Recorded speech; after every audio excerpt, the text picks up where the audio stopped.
PGTRB chemistry எக்ஸாம்ல கேட்கப்படக்கூடிய ரொம்பவே முக்கியமான கொஸ்டின் பார்க்க போறோம். இந்த தெர்மோ கிராவிமெட்ரிக் அனாலிசிஸ்ல இருந்துட்டு ஒரு exam based MCQ. The basic principle of TGA is measurement of heat flow with temperature, measurement of weight change of a sample with temperature, measurement of heat capacity, measurement of phase change. அப்போ இந்த டிஜிஏல பார்த்தீங்கன்னா weight change of a sample with temperature. Temperature increase ஆக ஆக அந்த சாம்பிளினுடைய wait வந்துட்டு degrees ஆகிட்டே இருக்கும். அப்போ option B is the correct answer. அப்போ இதில் பார்த்தீங்கன்னா TGA curve of calcium oxalate monohydrate இருக்குது. அப்போ இதில் எக்ஸ் ஆக்சிஸில் பார்த்தீங்கன்னா டெம்பரேச்சர், ஒய் ஆக்சிஸில் பார்த்தீங்கன்னா வெயிட் பெர்சன்டேஜ் இருக்குது.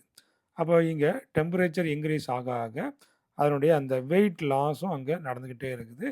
ஃபஸ்ட்டு பார்த்தீங்கன்னா இந்த வாட்டர் மாலிக்யூல் ரிமூவ் ஆகுது. அடுத்தபடியாக பார்த்தீங்கன்னா இந்த CO ரிமூவல் ஆஃப் CO, அடுத்தபடியாக பார்த்தீங்கன்னா இந்த ரிமூவல் ஆஃப் CO2.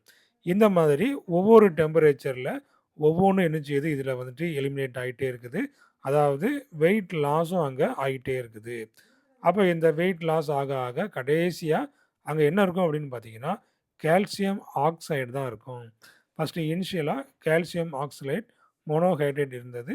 கடைசியாக எல்லாம் லாஸ் ஆக ஆக என்ன கிடைக்குன்னு பார்த்தீங்கன்னா கால்சியம் ஆக்சைடு CaO நமக்கு அங்கே கிடைக்கும். இதே போல் எம்சிக்யூ வேணும் அப்படின்னாச்சுன்னா என்னுடைய சேனலை சப்ஸ்கிரைப் பண்ணிவிடுங்க. தேங்க்யூ. தேங்க்ஸ் ஃபார் வாட்சிங்.